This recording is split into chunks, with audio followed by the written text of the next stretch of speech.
As I look outside and things are coming to a wonderful ending of this cyclical year, we notice the sanctity of fall and what it brings, and with it comes rest, comes nature slowing down and beginning to hibernate until we see spring, this beauty of rebirth. And so as we enter this time in our lives of slowing down, I'd like to share with you some of the benefits of rest in this crazy, hectic world. I'm Megan, and welcome to the Tough Luck Podcast. And as I talk about this topic of rest, I'd like to let you all know the reason why I haven't been here for the past 2 weeks. It's been to take some rest, and while it wasn't a planned rest, it was one that was necessary for my mental health, my physical health. So thank you to all of you who continue to support me each and every day. And let's get on with the episode. So, starting off here, I figured we'd go into the different types of benefits we could experience while in rest. Physically, we benefit from rest in so many different ways. According to Allison Wright on lovelifebefit.com, reduced stress and downtime are also good for your physical health and well-being. Stress is linked to headaches, muscle tension, chest pain, and heart attacks, stomach digestive issues, and weight gain. So I've seen this within my own life, and I know a lot of people who do experience a lot of stress within their regular life. Now, I probably don't have a huge amount of stress on a regular basis in terms of my job. I used to be a teacher, and it was a lot. It was more than I realized before entering into the field, and it was very overwhelming. And I can't even imagine if you were working as an EMT or as a surgeon or as various other things, how you might feel in an everyday basis. And as well, stress from, motherhood or fatherhood, and just having to take care of another human life every single day. And I will never understand. I hope to understand it one day, but I don't understand it right now. And I understand that there are numerous things that I'm not even mentioning right now that can cause stress and induce stress into a real life scenario. So I'm not suggesting that I know all the answers, but these are some things that I think stress can do to at least a physical body.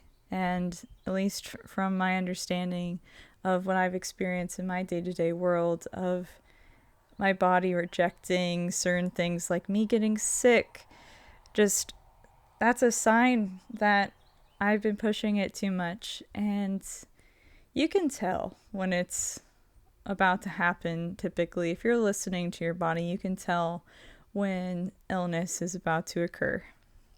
So not only the physical reasonings, mental fatigue is another reason to take some time for rest. Too much stress can make you anxious and restless with feelings of overwhelm, irritability, and depression. Ironically, taking on too much can have the reverse effect on your productivity. Stress can lead to a lack of motivation and focus. You spend too much time worrying and not enough time getting things done. And that's from the same article from Allison Wright on lovelifebefit.com.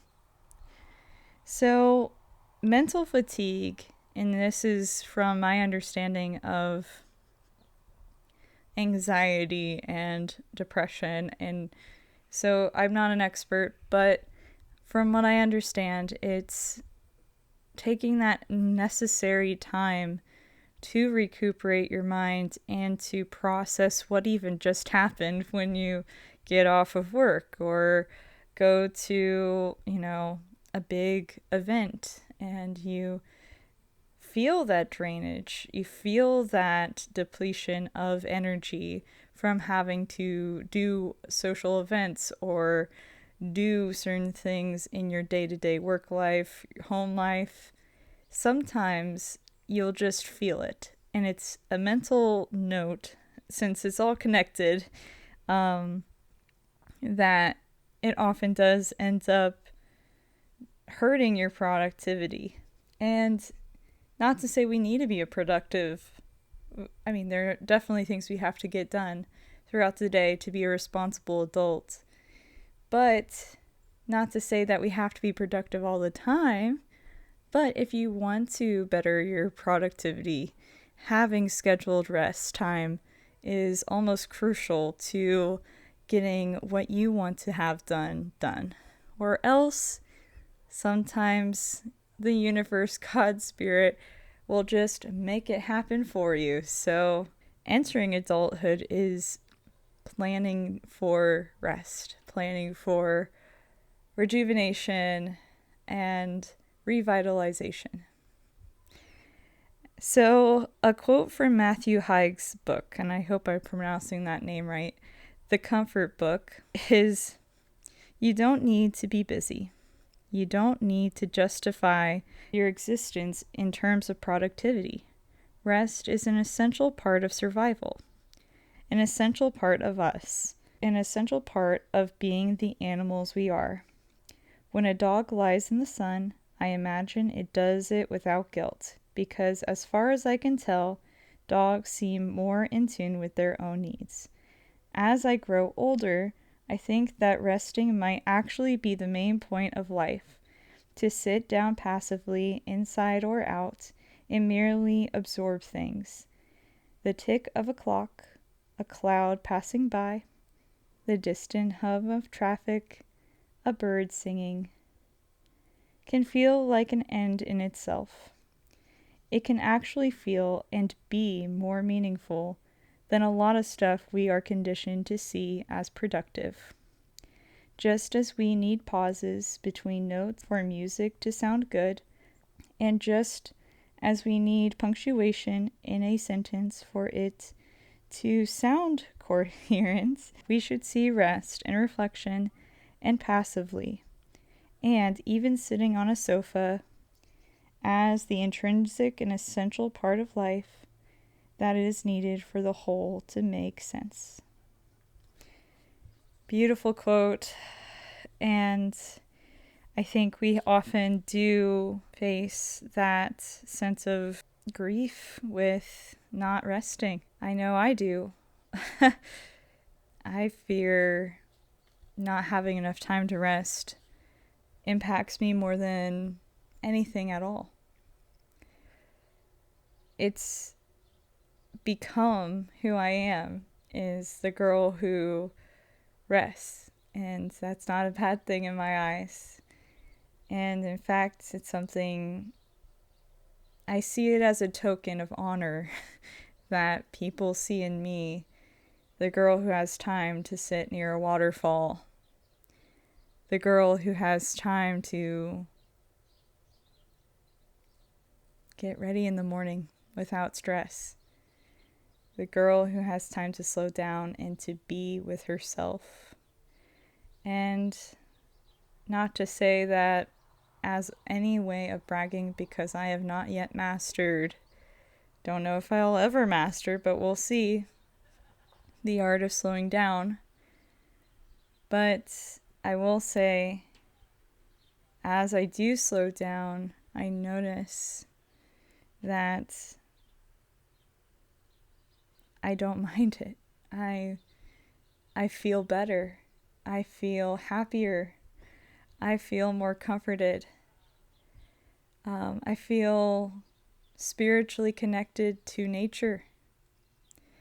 And the funny thing is, with nature, it's titled forest. And I think whoever named forest had the right idea because it's for rest. And the more time I spend in nature, the more rested I feel. And so I do have one little tiny quote from the Rest is Resistance by Tricia Hershey. A grieving person is a healed person. And I find that so funny because typically it's the reversed. It's someone who's grieving isn't healed yet, but they've allowed themselves to rest, which means they are healed. That will never, that may not make a huge amount of sense to some, but I have a feeling to those of you who regularly practice spirituality, you get that statement right there. So, with that, I'll close. Thank you so much for watching. Sign up for the membership, clairvoyanceyoga.com. We have Hatha Yoga, Slow Flow, Vinyasa, Power, Yin, and Restorative Yoga. That's all on demand from the comfort of your home, anytime, anywhere. It's just for your enjoyment. And yeah, you get 1 week free trial. So if you're interested, sign up on my website. And yeah, happy to serve all of you. And thank you all for coming.